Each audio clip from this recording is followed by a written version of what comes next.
Muy buenas tardes a todos. Muchas gracias por estar con nosotros en esta sesión del seminario. Estamos en el módulo 1, en las identidades que se desplazan. La mesa 3, que corresponde al día de hoy, el tema es cartografía y georreferenciación del Camino Real de Tierra Adentro en el estado de Querétaro, vestigios de la ingeniería hispánica en ultramar. Nuestro invitado de hoy es el doctor ingeniero Andrés Torres Acosta, me disculpo, y nos honra mucho que esté con nosotros el día de hoy, que nos acompañe. Voy a hacer rápidamente una presentación breve de su largo currículum. El doctor ingeniero Andrés Antonio Torres Acosta es ingeniero civil por la Universidad Autónoma de Yucatán y sus estudios de posgrado, de maestría y de doctorado, los realizó en la Universidad del Sur de la Florida, en Tampa, Florida, Estados Unidos.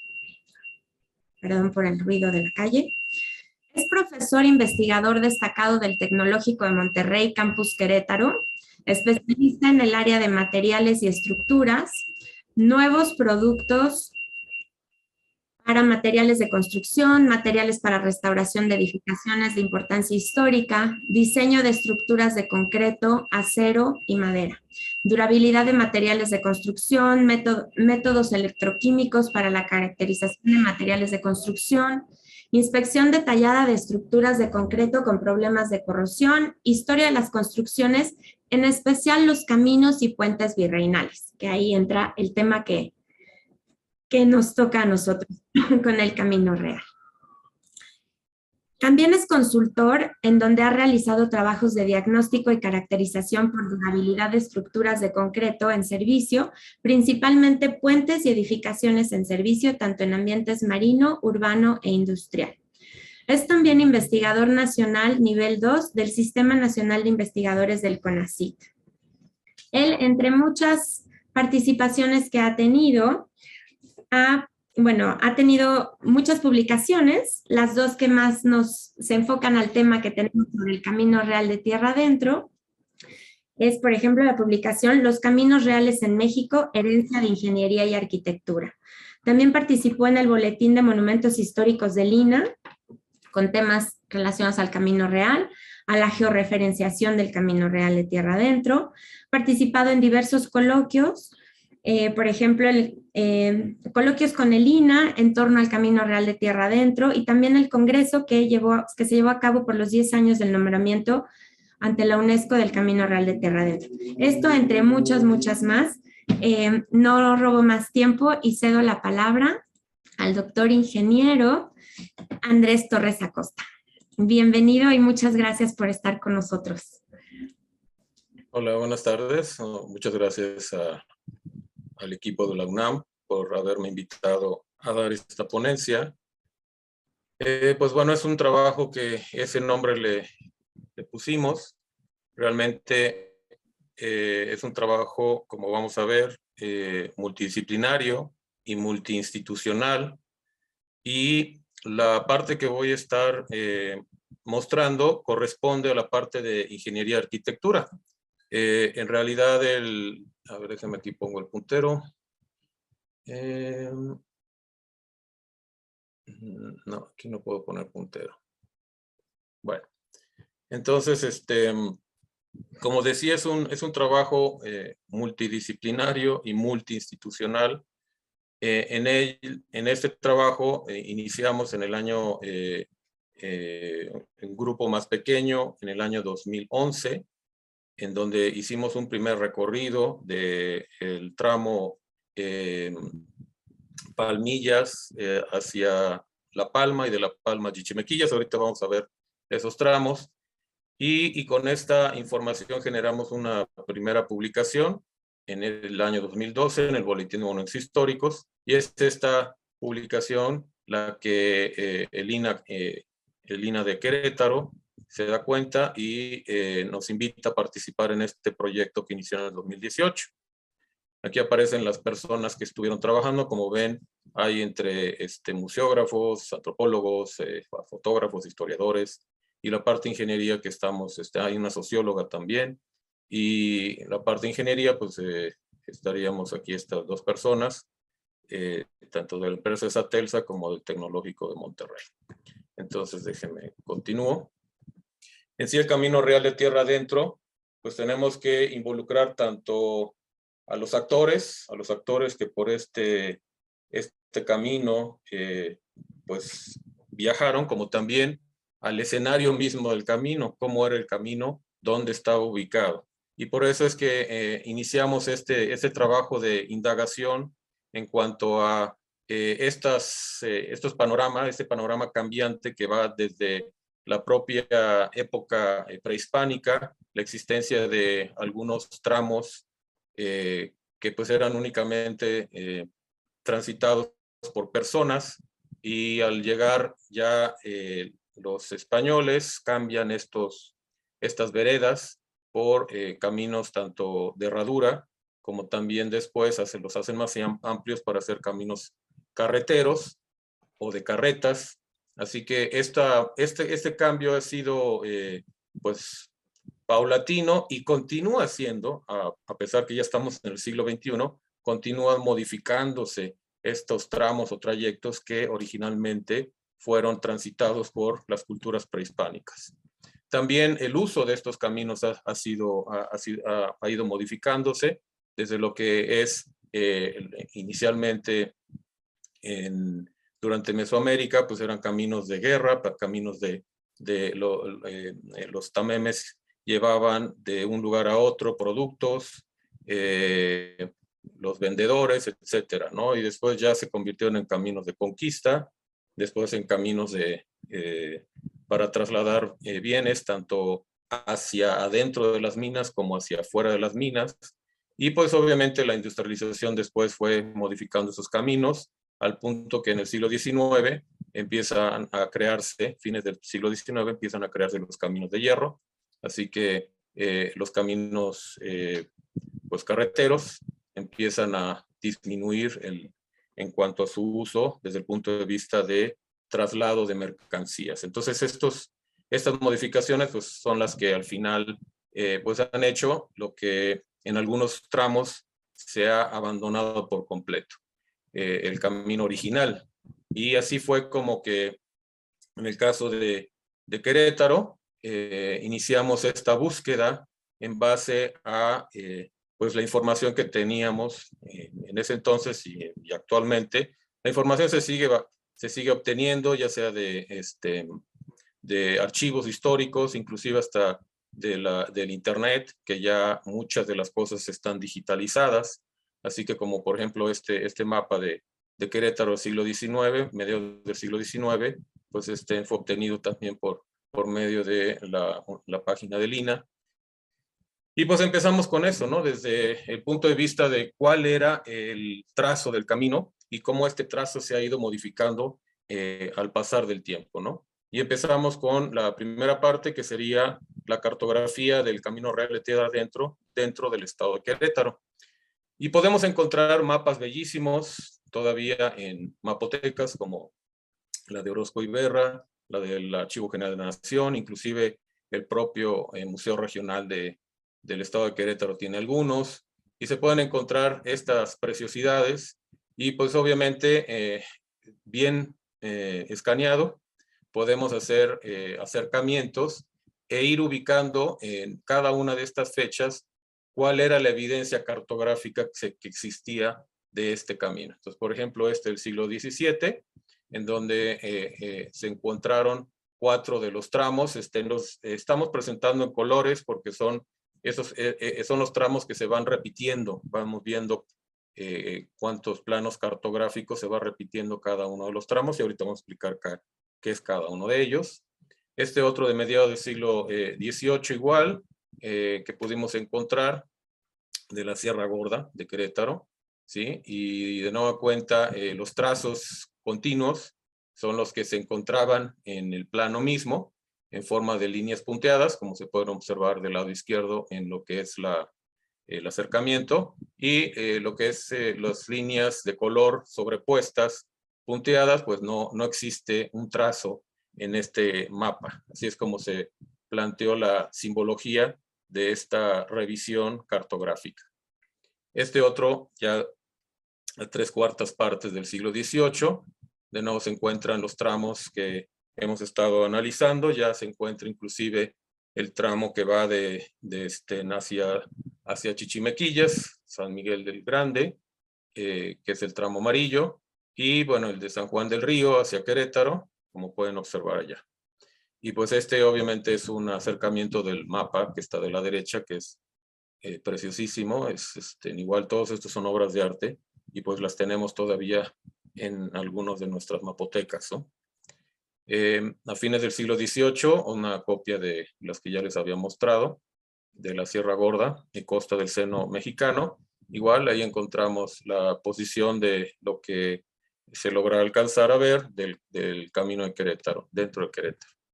Ya para el siglo XIX, todavía en fecha de, bueno, pues sería cuando hay esta sublevación de los insurgentes, 1810. También ahí podemos encontrar los trazos que en este mapa cartográfico nos demuestra que pues se sigue repitiendo los tramos que pensamos o que tenemos actualmente en nuestras fechas. Ya para el siglo XIX, México independiente, ahí podemos alcanzar a ver, es una copia del plano de mediados del siglo XVIII que les presenté, y sí se alcanzan a ver ahora los tramos, líneas del propio mapa, y ahí es donde aparecen los colores que les comentaba. Ahí están líneas continuas porque sí existió, y todo este análisis sirvió para que podamos, antes de hacer los recorridos, saber por dónde pasaba para ir buscando vestigios en cada uno de estos puntos, ¿no?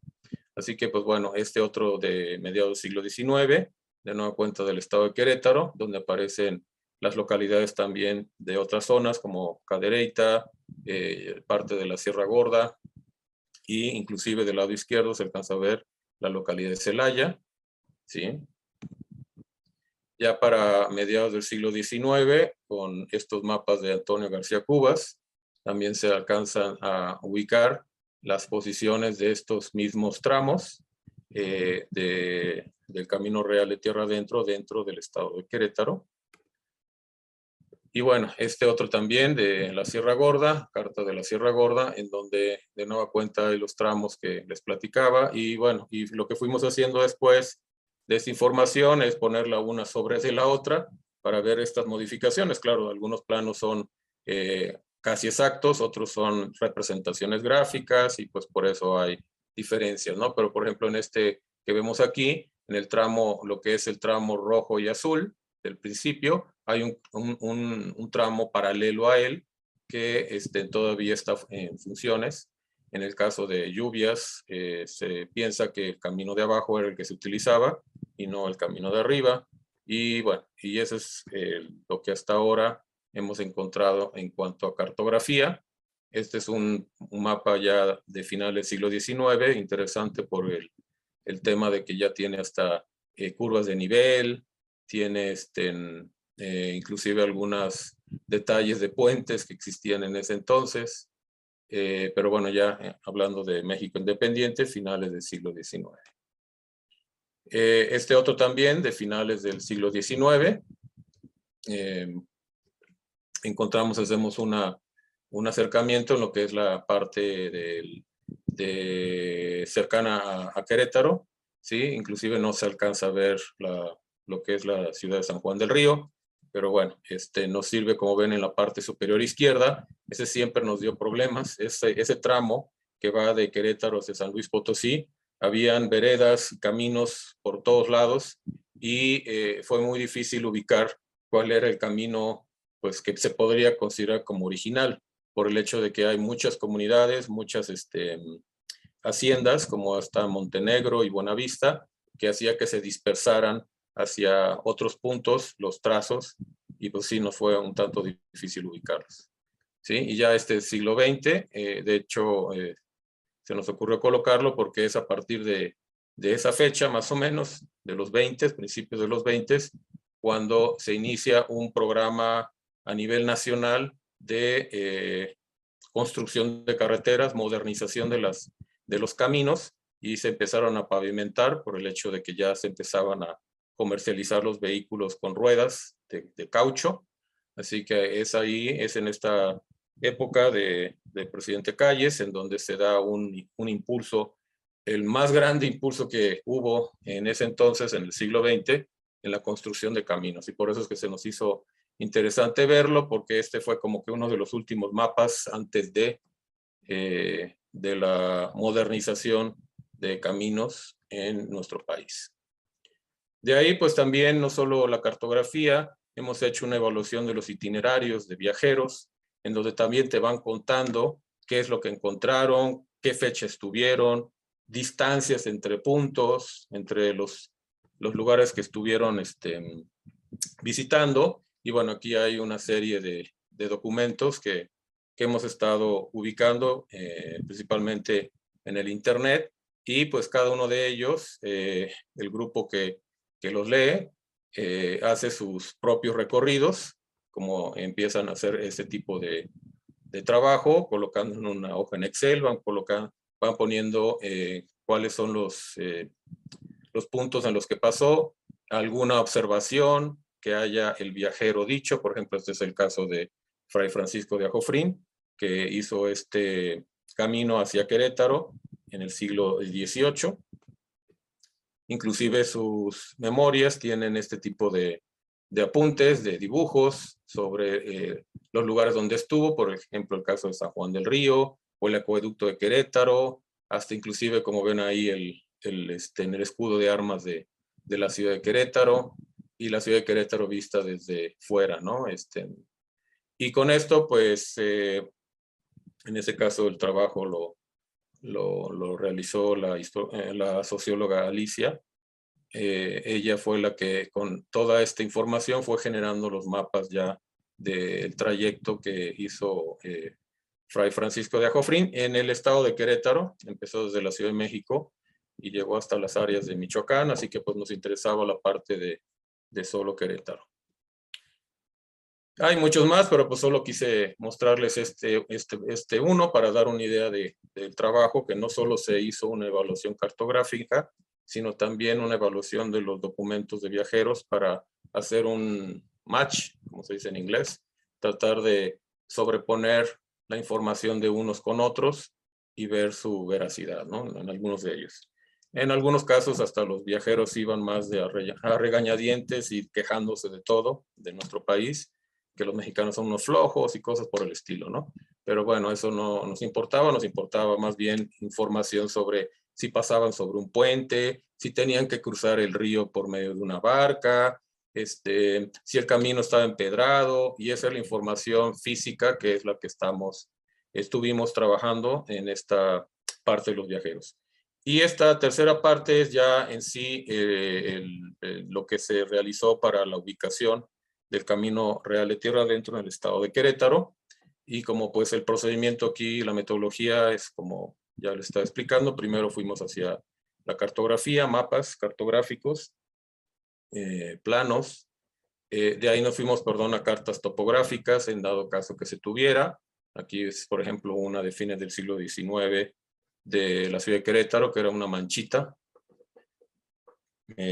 Más o menos sería ahorita como un 15% de lo que es la mancha urbana actual, que aparece en la imagen satelital que está del lado derecho. Entonces, con esa información de planos y cartas topográficas se vaciaba en imágenes satelitales para ir haciendo los trayectos desde gabinete antes de iniciar el trabajo, ¿no? Entonces, esta es la parte que se hace en gabinete en base a la información cartográfica en cuanto a los mapas, la orografía también. Teníamos capas de la orografía.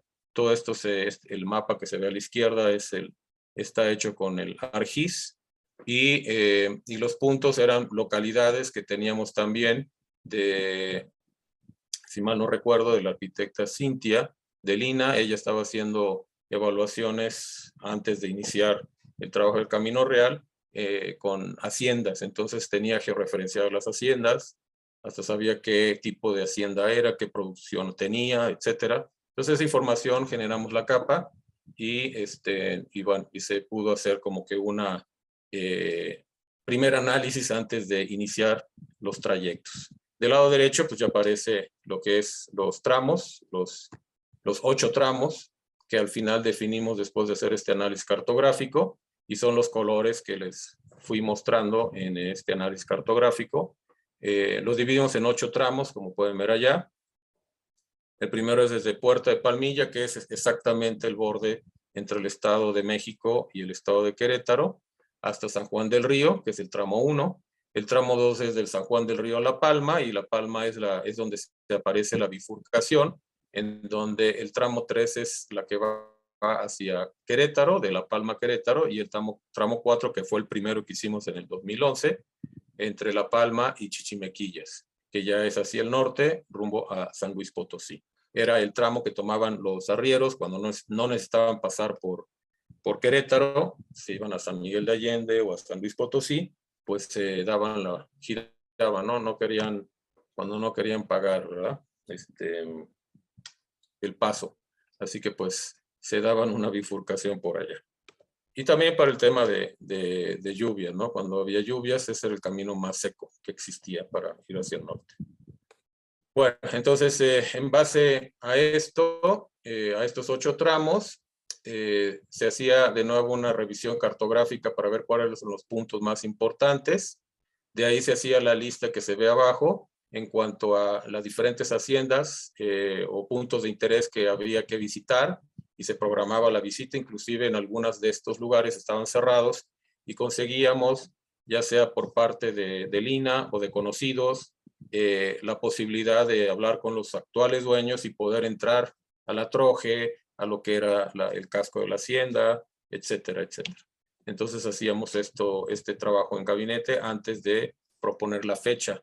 Y la propuesta de recorrido se hacía en este tipo de papel, se imprimía colores, se llevaba junto con el guiador, el conductor, que en muchos de los recorridos fue también personal del Centro INAH Querétaro, el señor Trini fue el que nos ayudó en muchos de los recorridos. Pues íbamos ahí con el georreferenciador atrás, y adelante el que tenía el mapa para irle diciendo por dónde se iba a ir, ¿no? Básicamente esto es lo que se hacía. Por allá tengo un video que si me da tiempo les voy a mostrar ese procedimiento. Bueno, algunas imágenes de estos recorridos. Por ejemplo, el primero que se hizo el 20 de julio de 2018, y pues nos encontramos este tipo de vestigios, inclusive personas que luego nos acercábamos a ellas para preguntarles si se conocían de la historia del camino, si sabía cómo se llamaba, si había escuchado que alguno de estos caminos se les conocía como Camino Real. Y todo esto, la parte social del grupo, los antropólogos y sociólogos, pues hacían sus apuntes, ¿no? Mientras que los ingenieros y arquitectos pues buscaban piedras, ¿no? Estábamos buscando piedras y piedras sobre piedras, claro, para decir que fuera un elemento, un vestigio arquitectónico. ¿Sí? Inclusive en el primer recorrido encontramos, fuimos a ubicar este puente, este primer puente que encontramos muy cerca de lo que es actualmente la autopista México-Querétaro. En el video aparece un detalle más sobre él, que de hecho es un puente que termina en ningún lado. En la parte de atrás de la foto de la izquierda se alcanza a ver el camino. Este era el que pensamos es el camino real. Y hacia atrás de la foto, una barda de una empresa de gas. O sea, rompieron el trazo de ese camino al construir esa barda y, claro, hacer propiedad privada de esa zona. Y también nos encontramos este otro puente durante el segundo recorrido. Y pues ese puente, como ven, ya no está funcionando como tal porque el camino lo hicieron a un lado del puente. ¿Sí? En su momento seguro que había algún tipo de canal de riego o algo por el estilo, de tal manera que ahora pues ya está en desuso y se quedó como un vestigio. De hecho hay no, mejor no lo digo porque se está grabando. Hay una anécdota de que en este puente se subió un vehículo del INAH y le hizo un hueco, ¿no? Pero bueno, son anécdotas que luego cuentan.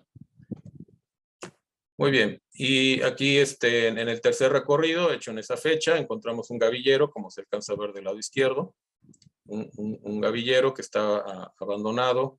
Encontramos puentes ya modernos también, en unos como pequeñas lagunas. De hecho, ese día hubo mucha lluvia la noche anterior y el camino estaba atascadísimo. Se alcanza a ver allá un vehículo rojo chiquito en la foto de la izquierda, era un Jeep. Bueno, pues el Jeep se atascó en ese día, en ese tramo del camino. De hecho, se alcanza a ver del lado izquierdo de la misma foto de abajo, los charcos grandes, por allá se atascó. Y pues obviamente buscando las evidencias de puentes, como en este caso, tomando algunas medidas, haciendo algunos sketches, croquis, perdón, para poderlo tener como evidencia de la existencia. Y también íbamos, una cosa que se me olvidó decir, en cada recorrido, al saber por dónde íbamos a pasar, el grupo de historia del INA lo que hacía era ubicar las fichas de monumentos del INA para saber si, bueno, para ubicarlos, ¿no? De tal caso que íbamos al lugar e inclusive tomamos fotografías para ver cómo se encontraba ese monumento del inventario del INA. Y si no estaba en el inventario y lo ubicábamos, pues tomarle fotos, medidas y hacer croquis para posiblemente más adelante colocarlo también como parte del inventario de monumentos históricos del INA. Este es el recorrido de, ahí no, con las fotos voy a tener que cerrarlas. Aquí está, cuarto recorrido el 12 de octubre, en donde, pues bueno, aquí se alcanza a ver hasta un nudo, el centro de la foto, porque no encontrábamos hacia dónde poder salir, cruzar lo que es la autopista. La línea amarilla es la autopista México-Querétaro, y la línea azul es el recorrido que hicimos con el GPS. Entonces es lo que trazó el GPS y por eso ven aquí como que un loop, un nudo, porque teníamos, ¿y cómo vamos a pasar por la autopista? ¿No? Tuvimos que ver la manera de ir por abajo para poder saltar el tráfico de la autopista México-Querétaro. Algunos tramos los hicimos caminando porque la camioneta no podía pasar. Las primeras 2 o 3 recorridos se hicieron en varios vehículos. Bueno, de hecho, no, el primer recorrido se hizo en un solo vehículo que rentamos. El recorrido 2 y el 3 se hicieron con vehículos diversos, entre ellos los Jeeps que les comentaba. Pero ya a partir del cuarto recorrido se consiguió apoyo del INA. Nos prestaron una de las camionetas de 15 pasajeros que tiene la Ciudad de México.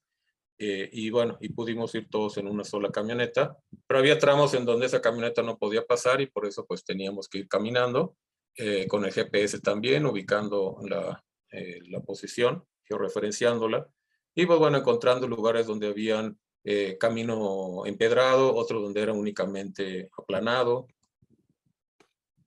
Ese es lo que es la ex hacienda del Cazadero, y de igual manera, en este cuarto recorrido pudimos entrar a la hacienda, poder tomar fotografías de los vestigios que todavía existen. Algunos puntos como, como la capilla que se sigue utilizando para la población. Abajo de la foto a la derecha pues está el poblado de Cazadero, pero lo que era la hacienda pues está casi abandonada, únicamente la zona donde estoy. No sé si están viendo. Como no tengo puntero, no sé si están viendo mi flechita del mouse, del ratón.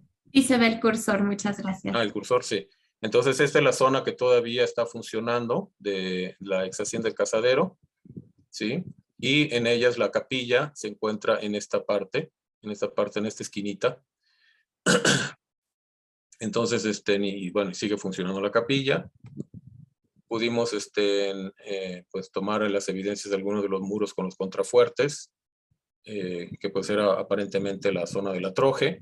Al tener contrafuertes, pues necesitaba, indica que necesitaba fuerza contra presión de algo, y esa presión podría ser muy bien semillas, así que pues pensamos la troje. También platicar con las personas que nos comentaban de cuando eran chicos, que cómo era el lugar, por dónde era el camino. A esta localidad llegó el ferrocarril, así que el camino original se fue dejando de usar y ya todos iban en ferrocarril. Y bueno, siguiendo el camino ya, este es Puerto de Palmilla, y en Puerto de Palmilla nos encontramos estos vestigios prácticamente derruidos, abandonados, que pues podemos, no tenemos idea de la fecha de cuándo se construyeron o si hay alguna modificación, pero pues están ahí están, olvidados, y el plan de este proyecto es tratarlos de ubicar para más adelante hacer alguna propuesta de itinerario cultural o algún tipo de remodelación, restauración por parte de ya sea el municipio, gobierno del estado o de propios particulares, ¿no? De hecho, se alcanza a ver aquí en la foto del medio, bueno, la planta de órgano no deja ver la fachada, pero era una fachada de piedra muy bonita, que era la casa principal del rancho. Este es un rancho dentro de lo que es Puerto de Palmilla, y actualmente lo están usando de chiquero. O sea, por dentro está ya obviamente sin techo, sin nada, únicamente quedan los muros, y hay estiércol en el piso por todos lados, y ¿cómo se llama? Divisiones para los diferentes animales. Entonces, pues bueno, pues eso es lo que encontramos en algunos de los casos. Este sería el recorrido también 4, en donde pues encontramos como les decía, ¿no? Los muros de vestigios arquitectónicos usados ya como con otro uso, puestos con otro uso, ¿sí? Y bueno, en algunos casos hasta contábamos con los pasos, porque no llevamos una cinta, cuál es el ancho del camino.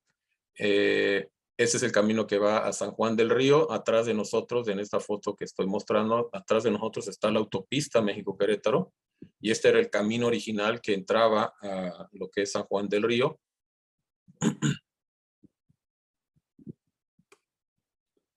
Bueno, y claro, en algunos puntos nos encontrábamos, por ejemplo, con los letreros que nos denotaban que ahí todavía se sigue llamando Camino Real.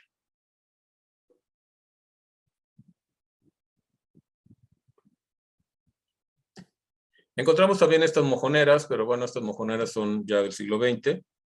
Pensamos que son las que se utilizaron para deslindar los ejidos, cuando el gobierno de Lázaro Cárdenas pues repartió tierras, entonces reparto ejidal.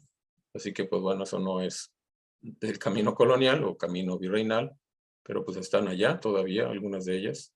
Y finalmente este es como quedó el trayecto que georreferenciamos. Aquí se alcanza a ver al principio del lado derecho, abajo, Palmillas, San Juan del Río, luego el tramo recto hasta La Palma, que sí encontramos este camino de terracería paralelo a la autopista México-Querétaro, y en La Palma se encuentra la bifurcación que les comentaba hacia el norte a Chichimequillas, y luego hacia la carretera a San Luis Potosí y hacia San Miguel de Allende, o San Miguel el Grande, como antes se denominaba, en la localidad de La Monja.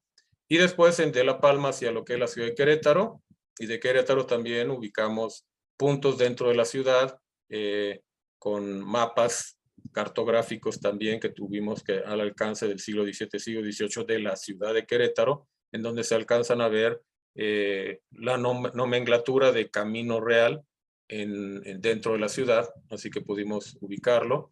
Y después hicimos el tramo completo desde Querétaro hasta la ciudad de Celaya, nada más para tener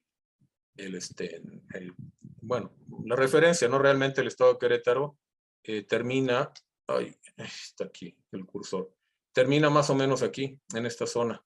Entonces, todo esto ya es estado de Guanajuato. Pudimos alcanzar también a evaluar algunas poblaciones de Guanajuato, como Ameche. Encontramos un puente casi derruido, de piedra, en Ameche. Y claro, entramos a San Miguel el Grande. Hay puentes coloniales también allá, tomamos fotografías. Una ex estación de ferrocarril. Encontramos dentro de Guanajuato estaciones de ferrocarril preciosísimas del siglo XIX, afrancesadas, que pues están allá medio abandonadas y cayéndose pedazos. Y claro, lo que es el puente Celaya, que ahorita vamos a ver unas fotos, el puente de Tres Guerras, preciosísimo, para mí el mejor puente que todavía está en pie de los puentes virreinales. Entonces, claro, una vez que ya trazamos, ubicamos el trazo del camino, pues está la parte de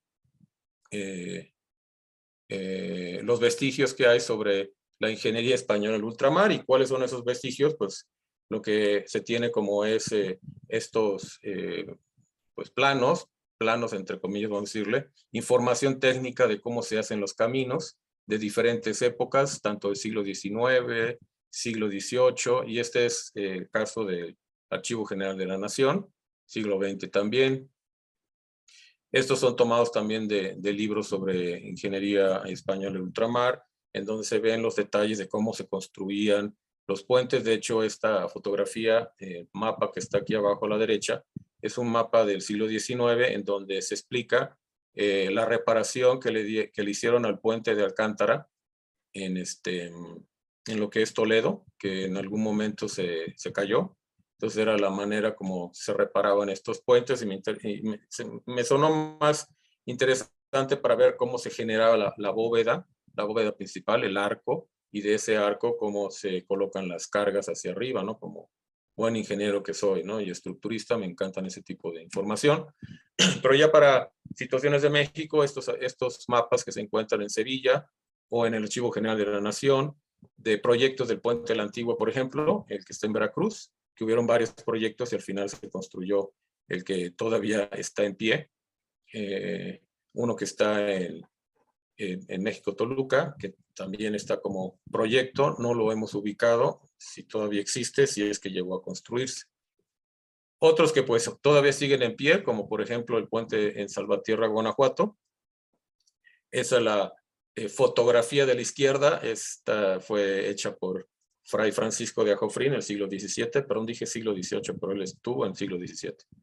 Y las fotos de la derecha son tomadas, las tomé yo en una visita que le hicimos a ese puente. Todavía está inclusive funcionando, como pueden ver, tienen vehículos pasando sobre él. Claro, ya el poblado de Salvatierra como que se lo tapó, pero pues está todavía con río, agua fluyendo, muy bonito lugar. De hecho es un seminario, a un costado de ese puente está el seminario.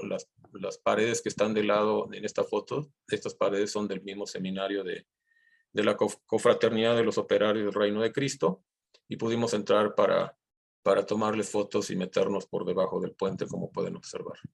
O el que les decía, ¿no? El puente de la Laja, que también se conoce como el Tres Guerras, que fue terminado en 1809, ¿sí? Y dio la casualidad que en un libro encontré la foto de la derecha, y ahí dice, ¿no? Visita en perspectiva del estado actual del puente La Laja. Entonces es como el avance de obra, ¿no? Que el ingeniero dibujó para decirle a la autoridad que lo mandó, pues este es el avance, ¿no? Y bueno, es algo, una coincidencia que al final pudimos lograr, el relacionar información pues durante la construcción y ver ya el puente terminado. Y tiene tantos detalles este puente. Actualmente ya el gobierno del estado lo convirtió en un parque. Ya no pasan vehículos. Cuando fuimos nosotros fue en el año 2012, son fotos del 2012. Todavía pasaron algunos vehículos pequeños, camionetas cuando mucho, ¿no? Porque construyeron este camino empedrado original, está en paralelo a la carretera libre de cuota de Celaya, de Querétaro-Celaya. Entonces uno ahora pasa paralelo a este puente, y cuando está entrando a la ciudad de Celaya, perdón, ahí se alcanza a ver el puente del lado derecho, si se va de Querétaro hacia Celaya, claro. Pero tienen tantos detalles tan preciosos como estos que se alcanzan a ver aquí. Los tajamares todavía en excelente condición. Inclusive aquí está el monumento en donde tiene la placa conmemorativa de quién lo construyó, quién pagó por el puente, cuándo se terminó de construir. Y claro, y la entrada misma con estos dinteles que ven aquí. Y bueno, más detalles. Aquí los tajamares y las áreas de protección por encima de los tajamares, que vendría siendo esta parte de aquí arriba, que era donde se resguardaban las personas cuando pasaban las recuas de mulas sobre estos puentes, porque las recuas de mulas, pero ellos siguen su camino, ¿no?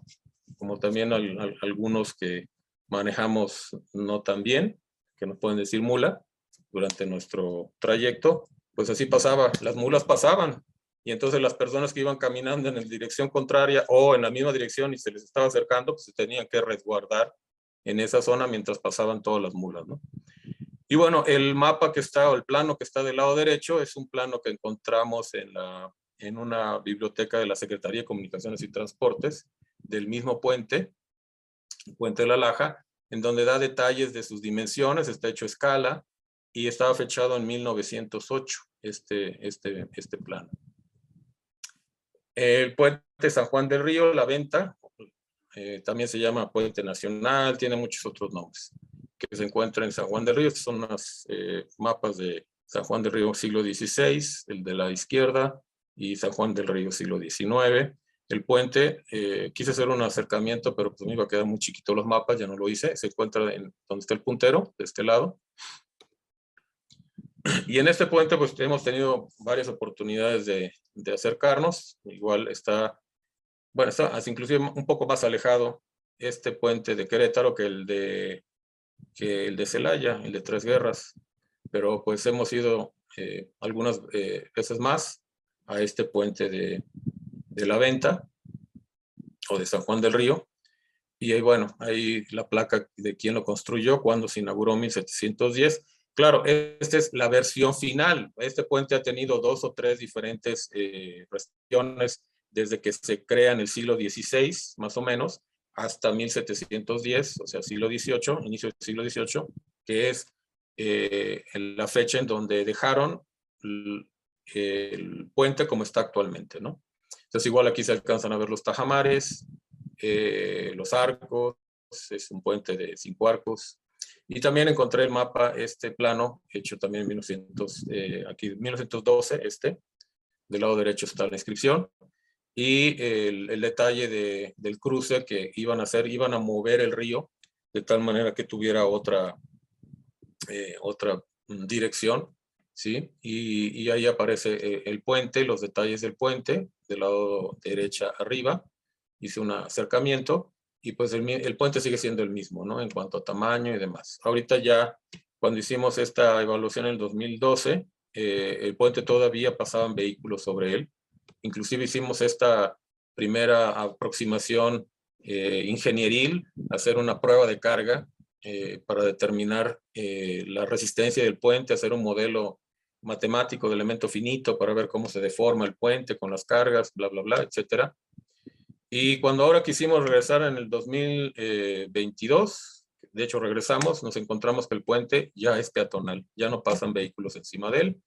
Y bueno, perdimos la oportunidad para ver la parte estructural del puente, pero pues bueno, ya en cierta forma es mejor que ya sean solo personas y no vehículos como los que se alcanzan a ver del lado derecho. Habían autobuses de una tara, o sea, de un peso de aproximadamente 12, 15 toneladas sobre este puente que ya tiene, pues ya de 1710 que se inaugura, pues miren cuánto ya son 400 años. 300 años, ¿no? Pero 300 años, 310 años tiene.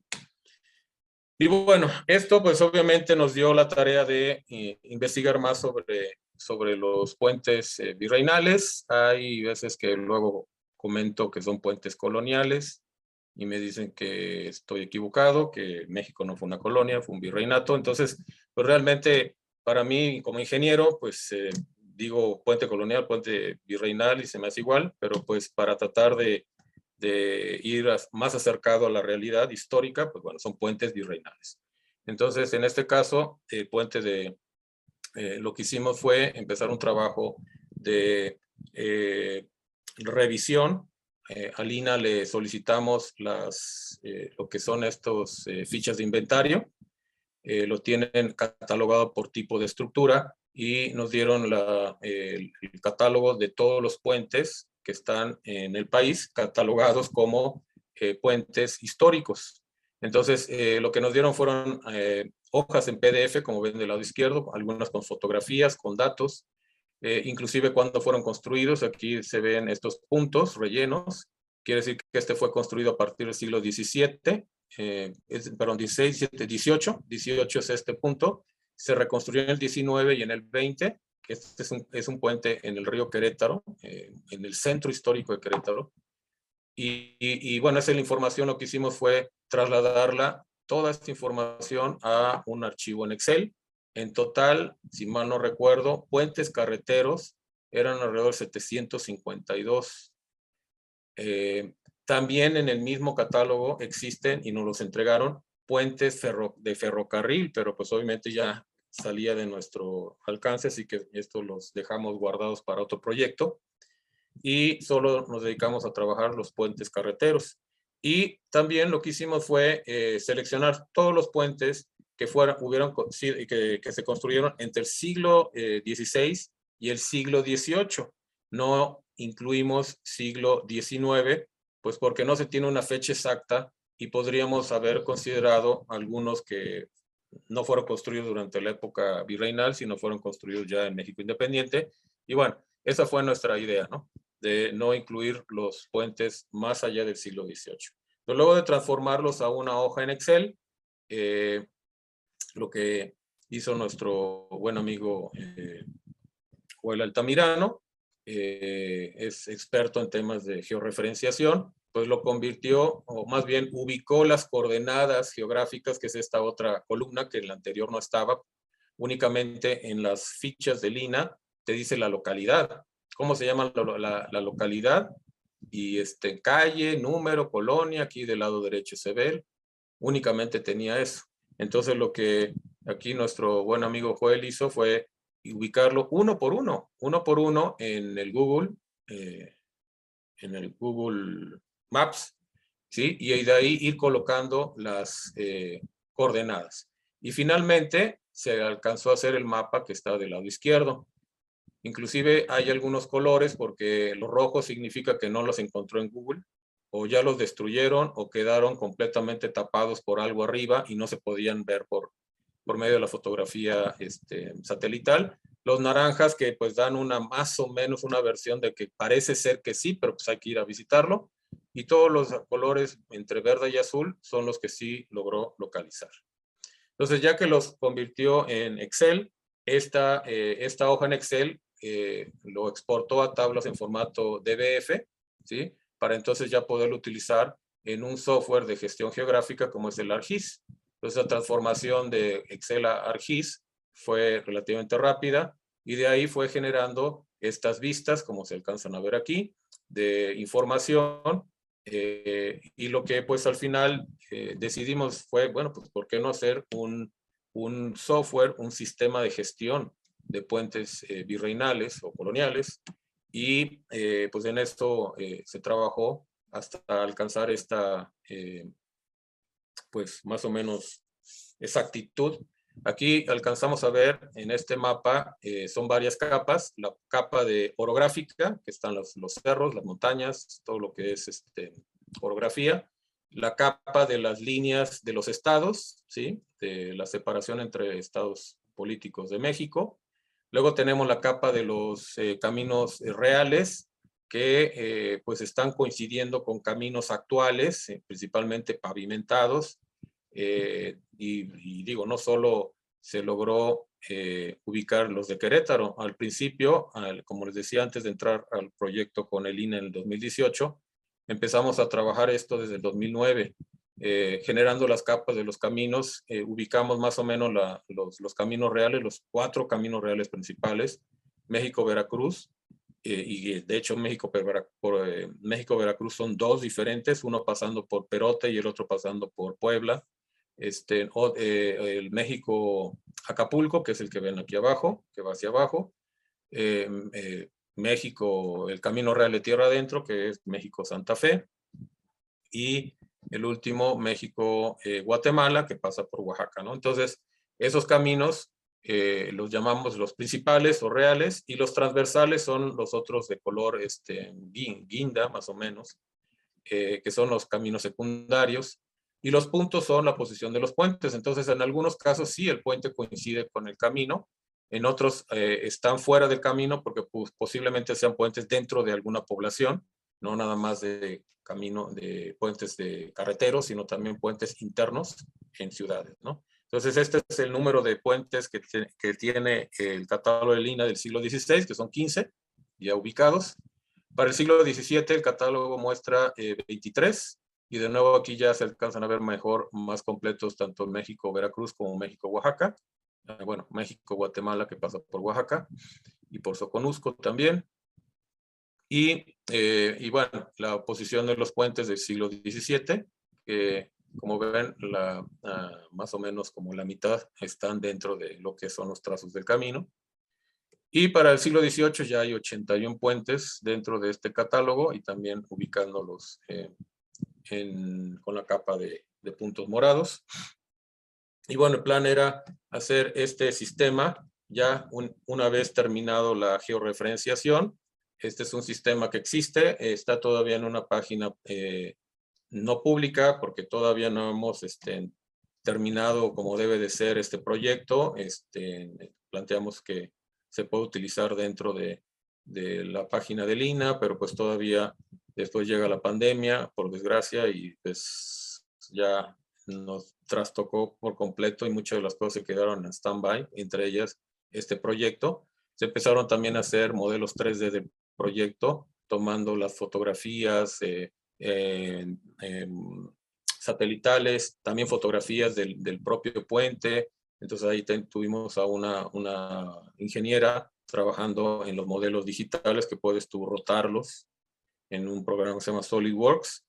Solo le faltó colocarle texturas, porque pues es un bloque gris, entonces no había la idea de ponerle textura de piedra, etcétera, etcétera. Pero bueno, esa es como la parte del sistema. El sistema aquí pues se divide en diferentes siglos, 16, 17 y 18. Hace uno clic en el 17, por ejemplo, 16, y hace un listado de los puentes. Aquí aparece de qué estado está, en dónde están, en qué estado quiere decir. Ah, pues Morelos, te vas a Morelos, y entonces ya te muestra algunos de ellos, ¿no? Y te da el nombre, la ubicación satelital, el modelo 3D, información de observaciones que están en el catálogo del INAH. Y la idea era pues hacer una página activa, de tal manera que gente que está interesada en esta actividad, que tiene también información, pueda subir la información y bueno, y mejorarla, ¿no? Mejorarla en cuanto al contenido, claro, con ciertas reglas de protección para evitar otros usos que ya conocemos que pudieran haber. Entonces, pues realmente hasta ahí vamos. Este es el de San Juan del Río, por ejemplo, el Puente de la Historia, que también se le llama Puente de la Venta. Y para este caso igual, con la información que aparece, aquí sí se tiene mayor cantidad de información histórica, por eso aparecen las letritas aquí abajo, aunque no como información documental en este puente. Sí, este es el del Saus, aquel que les comentaba que se topaba con pared, así literalmente se topaba con pared este puente ahora. Aquí está, de hecho es el puente. No, perdón. Sí, aquí está el puente. ¿Sí? Entonces se topaba con pared, esta pared. Este es el otro que encontramos también en el camino paralelo, aquí se ve la autopista, y este es el que pensamos es el camino real original. Y bueno, las milpas y las propiedades pues ya obviamente van cercando todo esto que es original por el desuso que tienen actualmente. Este otro que encontramos junto a la caseta de cuota de la Querétaro-Celaya, ¿sí? Pues yo digo, tantas veces viajo yo por cuestiones del trabajo, y siempre pasaba por allá y veía un pedazo de muro alto junto a la caseta, muy pues, típico de una construcción antigua, y luego me subí un poquito más hacia arriba, o sea, y veía el puente allá abajo, y digo, ay, mira, hay un puente allá, pero está así lleno de, como ven, está aquí la foto, está aquí el pedacito de puente y está lleno de carreteras alrededor. Entonces, en uno de los recorridos entramos al puente, le tomamos fotografías, había mucha seguridad, inclusive aunque fuimos con gente del INAH, estaban así como que rejegos los de la seguridad privada de la caseta, que estuviéramos por allá. Y bueno, al final logramos tomar algunas fotografías. Entonces ya con esto termino. De nuevo aquí está el equipo de trabajo de esta investigación, como les comentaba, multidisciplinaria. Y esta fue como que la fotografía del recuerdo del final, del recorrido final, el recorrido número 8. Esta es la hacienda de Buenavista y los integrantes del equipo de izquierda a derecha, como ven, Joel Bustamante, que es el que nos apoya con la georreferenciación y toda la parte de computación. Crisanto Frías, que es en la parte de imagen. Cintia Leija, la arquitecta. Bueno, ahí estoy, su servidor. Frida Orozco, historiadora de la UAC y de Lina. Virginia Guzmán, también de Lina, historiadora. Rosa Estela Reyes, que es museógrafa y actualmente es delegada regional de Lina. Marja, que está Marja González, que es antropóloga, junto con Gaspar Real, ambos de la Autónoma de Querétaro. Alicia Esparza, que estuvo también trabajando de manera conjunta con Joel para el tema de los mapas, ella es la socióloga. Y bueno, y Trini, que es nuestro apoyo logístico y de transporte, y secretario, y nos encontraba las gorditas más ricas del lugar para poder echarnos un taco después de terminar los recorridos, ¿no? Entonces, básicamente es esto lo que les quería pues compartir, las historias. Hay por aquí un video, a ver si les voy a compartir el video ya para terminar. Sí, adelante. Qué maravilla, muchas gracias. Aquí está. Ese es el primer recorrido.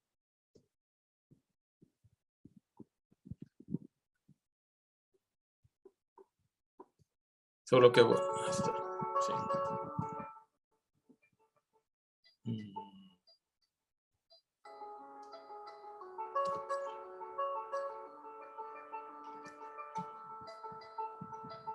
Cuenta la historia del primer recorrido. Fue nuestro primer recorrido.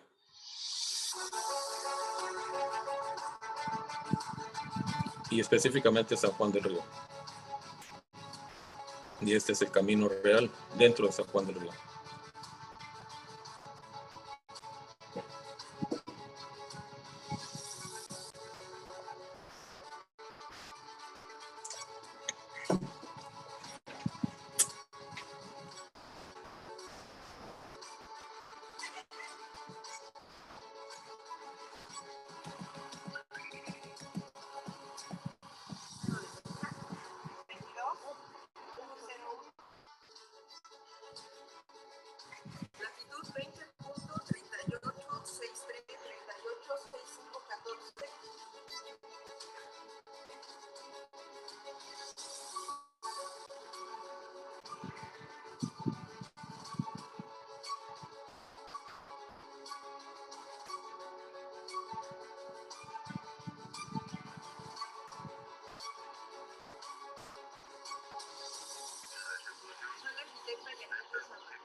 Estuvimos en San Juan.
Ahí nos estaba mostrando la tumba de un soldado del siglo XVII, es ese pedazo de piedra. Solo estaba la lápida, claro. No estaba la tumba.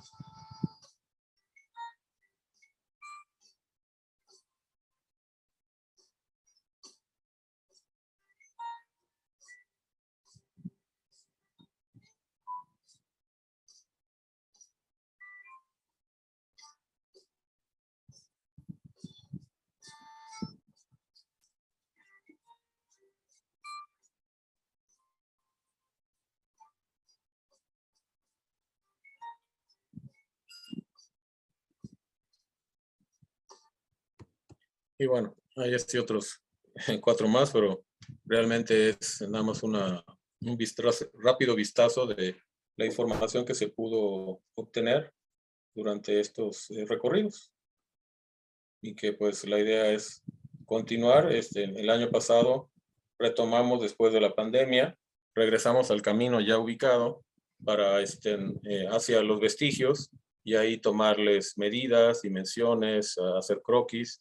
Por ejemplo, la ex hacienda del Saus, no se tenía información del interior de la hacienda, nos dejaron entrar, pudimos tomar medidas de los 2 vestigios que existen todavía, originales, que es la troje y el templo, y tomamos fotografías, medidas, nos subimos hasta la azotea del templo a tomar alturas, bueno, todo eso que pues conforme uno pues va con más calma, ya no nada más es dónde ubicar el camino, sino ahora sí te vas nada más al Saus y haces las mediciones, lo que sea necesario, hablamos con el encargado administrativo, nos dio el acceso, gracias, claro, al INA. El INA fue el que consiguió ese acceso.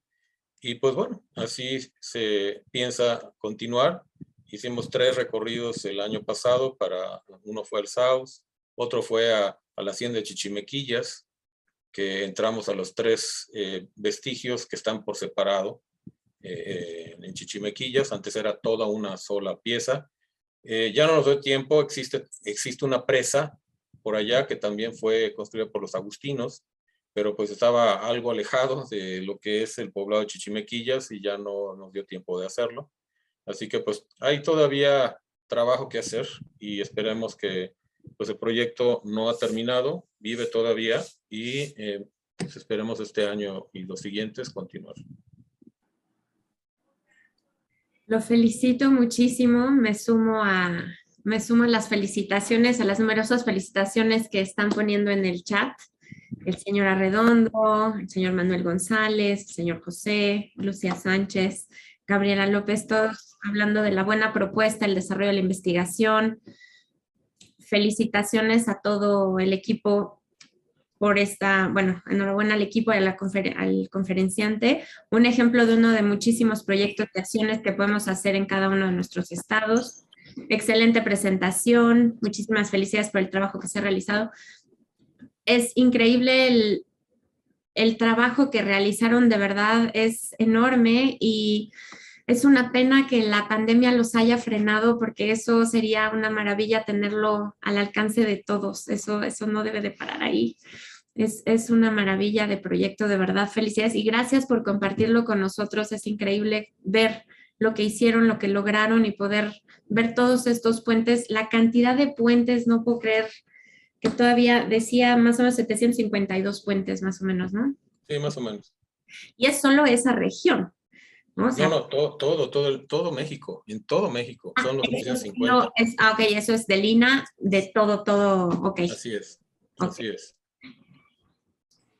Pues felicidades, no sé si alguien tenga siguen diciendo que felicidades. Si alguien tiene alguna duda, algo que quiera compartir. Y bueno, siguen diciendo que gran trabajo, felicidades, gracias por compartir y felicidades por su investigación. Ahí está en el chat, muchas felicitaciones que le hacen. No sé si alguien más quiera compartir algo, tenga alguna duda sobre esto. El señor Francisco Lavín dice que felicidades, muy interesante investigación, gracias por compartir. Yo le quisiera preguntar a ver si surgen dudas. o sea, con el tema de la pandemia eso frenó, pero ahorita existe algo en puerta de continuar, de terminar o sea, esa página que generaron ese proyecto, que pueda llegar ya a todo público o eso está todavía frenado o ya tienen como un poco una idea de cuándo continuará. Pues mire, el año pasado, a pesar de la pandemia, se estuvo trabajando, como les había comentado, el 2020 se hizo el coloquio de Camino Real de Tierra Adentro en Querétaro, en el estado de Querétaro. Llegaron alrededor, se dieron alrededor de unas 25, 30 ponencias, no recuerdo exactamente, de diferentes estados. Vinieron a dar su impresión sobre el Camino Real y hablaron de arrieros, hablaron de muchos temas, ¿no? De la comida. Y lo que se logró después de ese, que fue noviembre, se logró que se genere se está ahorita trabajando en un boletín especial de monumentos históricos del Lina, en donde se plasmaron 8 de esas publicaciones que fueron aceptadas. Estamos en espera de que ya este año pueda salir al público, entonces ahí están plasmadas los trabajos que se hicieron, eso fue en 2020. Y en 2021, 2022, no sé exactamente la fecha, se hizo ya un libro sobre las tradiciones de comida en el Camino Real de Tierra Adentro.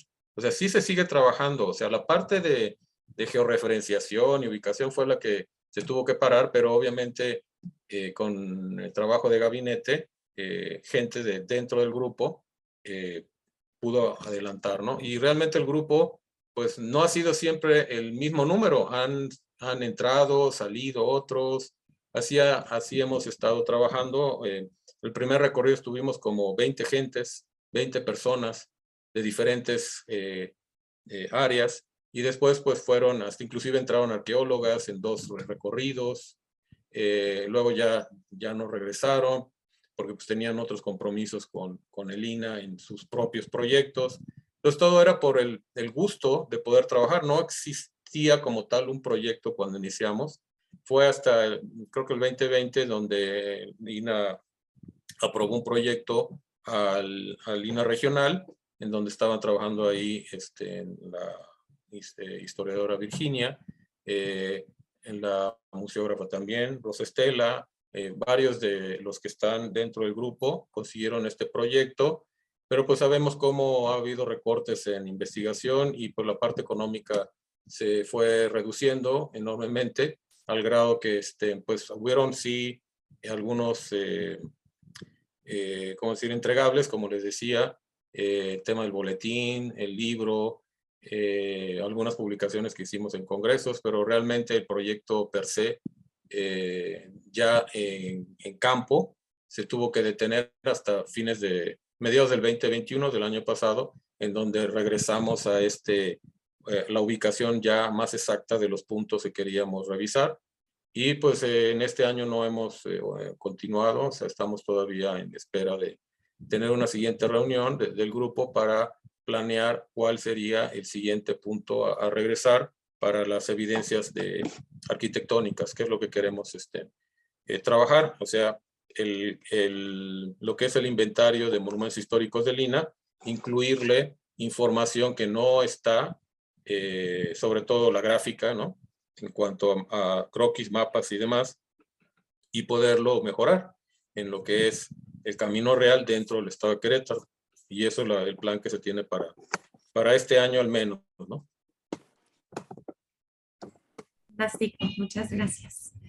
El señor Guillermo Redondo, que justamente es de Querétaro, pregunta, bueno, primero, pregunta, ¿la estructura del camino cómo fue originalmente? ¿Tenía base, empedrado, pavimento, fue tecnología nueva o de uso antiguo en Europa, como los caminos del Imperio Romano?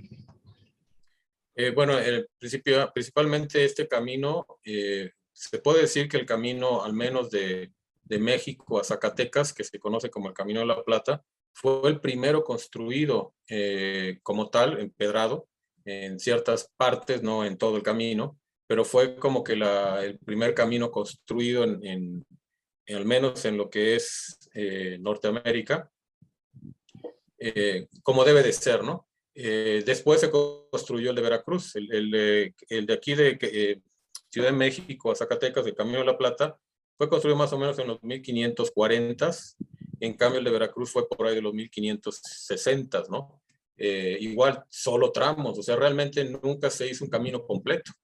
Entonces hay tramos que son únicamente pues el mismo terreno, después de pasar vehículos o animales o carretas, pues se va aplanando y se va formando el camino. Y hay ciertas zonas en donde sí se alcanza a ver todavía dentro de Zacatecas, del Estado de México igual, hay vestigios dentro del Estado de México de este camino empedrado.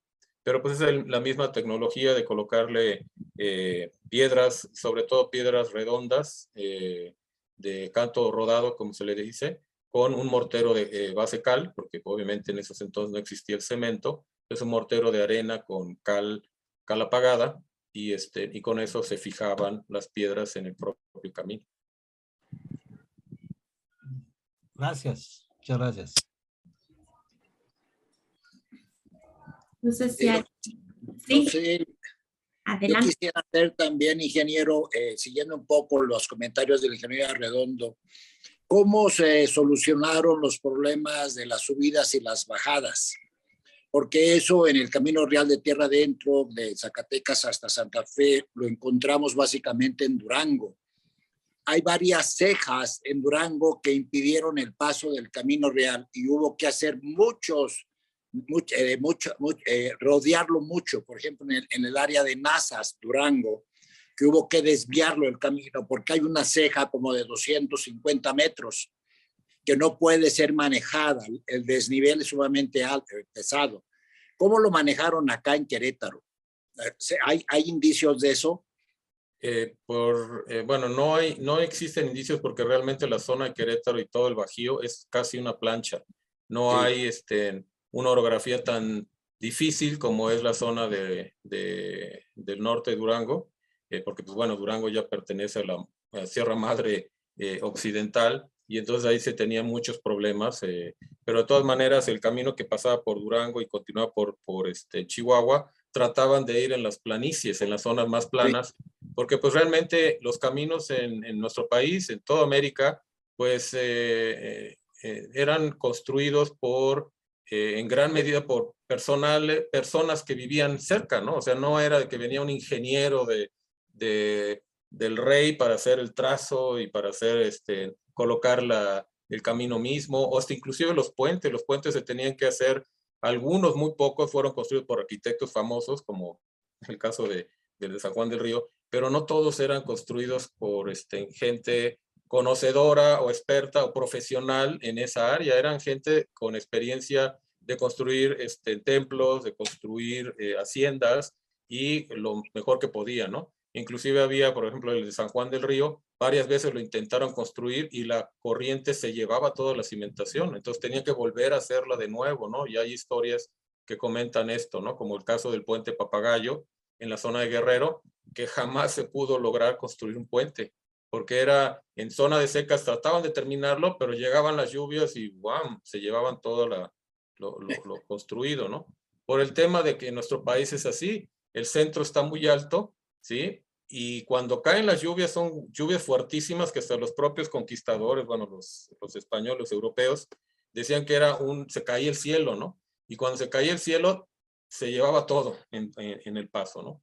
Así que pues mucha de la ingeniería que se logró aquí fue más bien experiencia, prueba y error en la construcción de caminos y puentes durante esa época.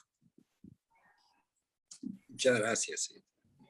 Gracias a usted, doctor Tomás Martínez. Él es el asesor de nuestro proyecto, de nuestro seminario. Gracias. Mucho gusto, Tomás, mucho gusto. Igualmente, mucho gusto. Somos vecinos de aquí de Querétaro. Sí, saludos, Memo. A ver, Saludos. pronto nos veremos. Sí, espero que sí. Oye, Andrés, ¿había puestos de vigilancia en el trayecto del camino?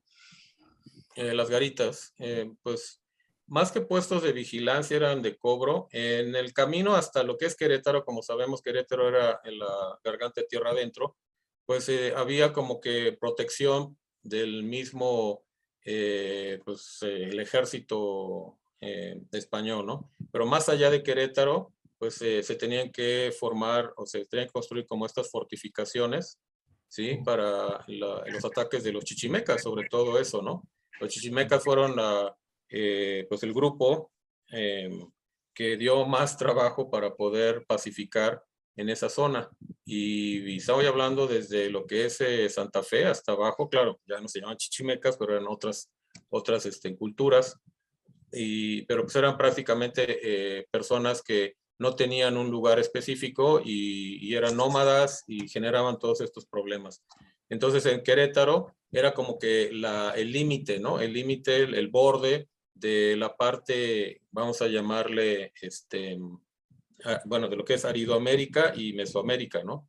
Así que en lo que es Querétaro, dentro de Querétaro, tenían problemas más hacia San Miguel de Allende, o sea, hacia estas zonas de Buenavista, Montenegro, Jofre, Jofrito y rumbo a San Luis Potosí. La ciudad era como, estaba resguardada en un grupo, ejército pequeño, que iba a estas localidades cuando había este tipo de problemas, pero no existían como tal fortificaciones.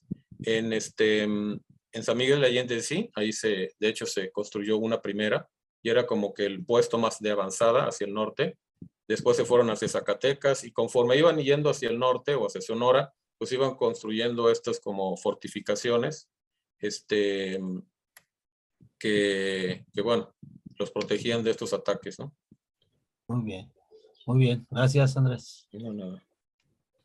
A ver, también, perdón que meta mi cuchara, pero me llamó la atención.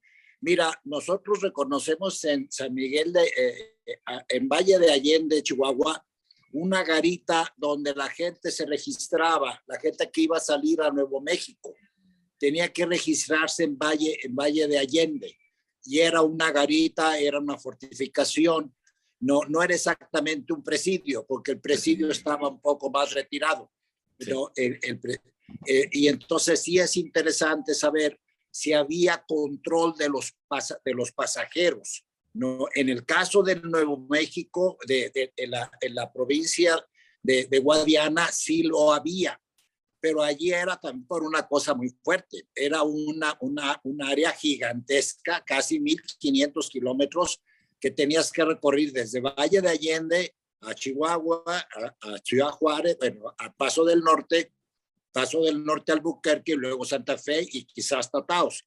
Entonces, eso se repite acá en Querétaro. Encontramos algunas garitas de control de personas. En lo que es el tramo de carretera, no se encuentra nada más en las entradas y salidas de las ciudades.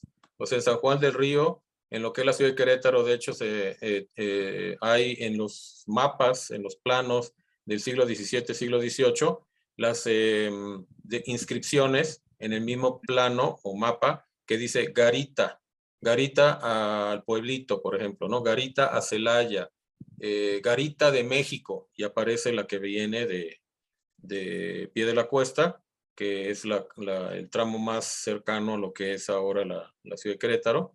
Entonces ahí estaban las garitas, pero lo que es en el propio trayecto, por ejemplo, entre San Juan del Río y Querétaro, desconozco si hubiera existido alguna garita o presidio, porque pues no había tanta beligerancia por parte de los pobladores de esa zona, los chichimecas sobre todo. Eran más hacia el norte, más hacia la Sierra Gorda, o hacia San Luis Potosí, o hacia Guanajuato.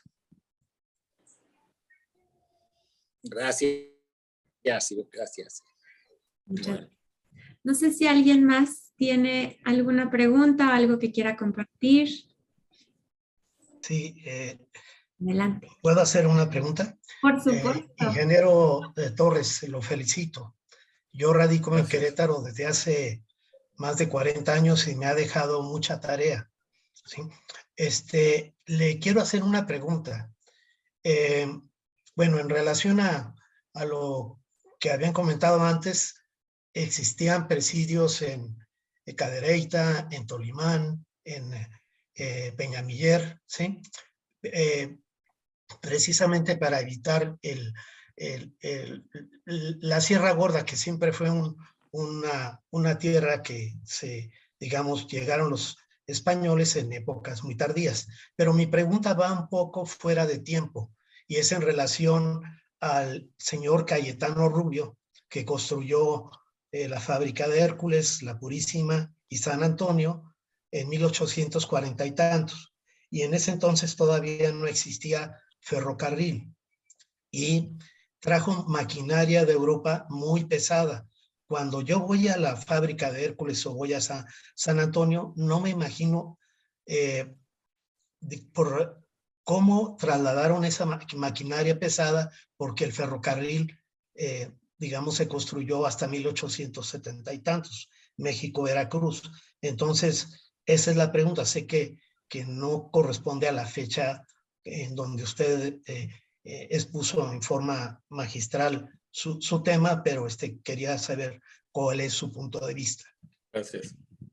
Pues con respecto a los presidios, sí, como decía, lo que es cercano al Camino Real de Tierra Adentro no existía más que en las ciudades y en las poblaciones ya más alejadas, como decía Cadereyta y demás, en la Sierra Gorda. De hecho, todavía existe el presidio de Jalpan, que actualmente es el museo de esa zona, de la Sierra Gorda, en la localidad de Jalpan, de Serra. Y el caso de Cayetano Rubio, bueno, da la casualidad que también he trabajado ese tema, el tema de Cayetano y la industria.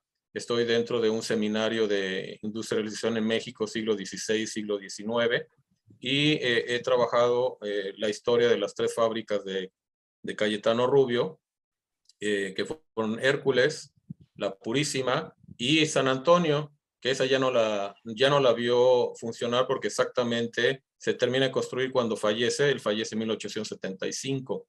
Y actualmente el Molino de San Antonio es la Universidad Marista de Querétaro. Yo trabajé ahí como profesor durante 14 años y por eso es que me llamó mucho la atención la historia de Cayetano por la fábrica de San Antonio y después por la fábrica de La Purísima, que actualmente es el Seminario Conciliar Guadalupano de la Diócesis de Querétaro, y también Hércules, que ya la convirtieron en cervecería. A mí me tocó ver todavía funcionando las máquinas en 2011, perdón. Tuvimos este seminario de industrialización que inició en el 2011, de hecho. Me invitaron a participar con este proyecto de las fábricas de Cayetano y hicimos en noviembre de ese año una visita de todos los del seminario, del INA, de la Autónoma, de muchos lugares. Y nos dieron la oportunidad de entrar a Hércules y todavía estaban funcionando las máquinas de algodón, de hilados y demás. Claro, todo moderno. Y la historia de dónde llegaron las máquinas que me preguntaba. Hay por allá escrito que las máquinas se trajeron desde Tampico y de Tampico se cruzó por todo lo que es San Luis Potosí, en la Huasteca, Sierra Gorda, y por allá trajeron los equipos porque es como que el puerto más cercano de Querétaro, lo que es el puerto de Tampico. Entonces eso es lo que he leído, he visto, y por allá también he tenido información de libros de fines del siglo XIX, en donde aparecen fotografías dentro de las 3 fábricas, tanto de Hércules como La Purísima, como de San Antonio. Y en San Antonio, bueno, ahora la Marista, hay un plano de 1914 de los hermanos Posada, cuando era fábrica de harina, era un molino de harina. Está el plano original hecho a tinta y a acuarela y fotografías del interior, 4 fotografías del interior de esta fábrica de San Antonio, y que coinciden con este otro libro que encontré de la hidroeléctrica de Las Rosas, que estuvo por San Juan del Río. Hay por allá fines del siglo XIX, antes que existiera la CFE o Luz y Fuerza, se fabricaba energía eléctrica desde una planta cercana a San Juan del Río. Y hay una memoria de esa fábrica o pues de esa industria en donde aparecen fotografías de fábricas de esos tiempos, ¿no? Y fue algo así sensacional. Me dieron el original, lo vi, me lo prestaron por allá un par de meses, lo escaneé y lo regresé. Yo sí soy de regresar libros, y regresé el libro al dueño. Y pues hay información muy, muy interesante, y digo, en temas de ingeniería, también historia de la ingeniería, historia de la industria. Y que pues con gusto en cualquier otro momento podría, claro, no es nada que ver con el Camino Real, pero sí para tema de industrialización más adelante. Muchas gracias.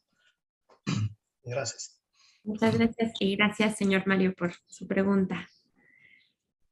No sé si alguien más quiera participar o si no ya damos, bueno, cerramos la sesión.